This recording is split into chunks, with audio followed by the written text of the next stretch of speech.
Hi, Abe. It is Wednesday, April the 29th, 2015.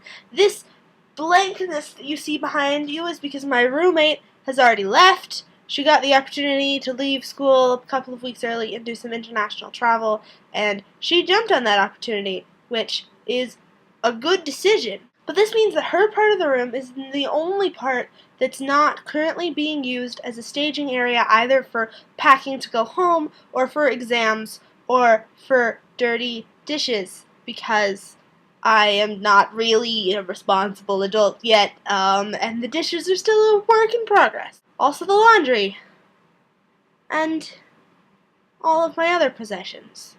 My room is a mess, my life is a mess, let's just not get into it. Today, I want to start a new segment on our little show that we have here. The segment is going to be called True Stories, and it'll just be the title of the video, and it's us telling stories about our lives that are true. So today's true story takes place a little bit less than a year ago. It was last summer. My friend had her birthday party at a little place downtown, very swanky little place, and we stayed out there until it closed.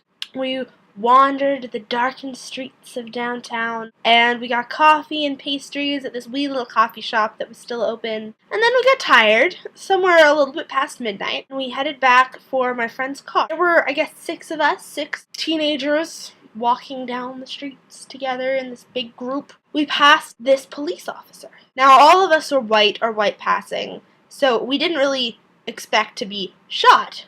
But, if you're a teenager, they can arrest you for literally anything. I've heard of people who are just, sitting in their cars at night, just sitting, not even, making out or doing anything interesting, watching the stars, and then literally got thrown in jail for disturbing the peace. So all of us have heard stories like this. So we walk by this police officer, and we're like, oh shit, oh shit. And so all of us kind of look down and are very polite, and we murmur, oh, good evening, officer. Then one guy in our group, who somehow, this whole police officers can arrest you for not doing anything, hadn't quite gotten into his head. He hadn't heard these same stories that we all had, or he didn't believe them, or something. He just thought that the best thing to do while walking at 12:30 in the morning past a police officer and a group of teenagers was to make an obnoxious, humongous velociraptor shriek. So I thought we were gonna die.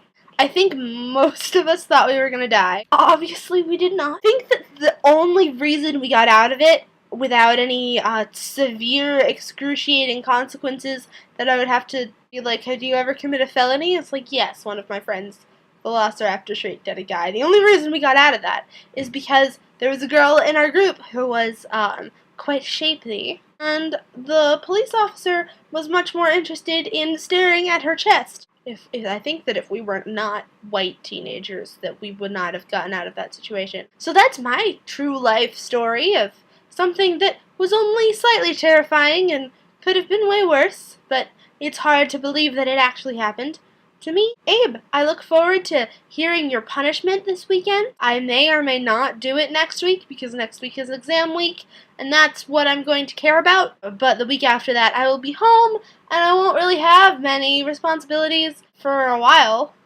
So I will do a punishment. Goodbye.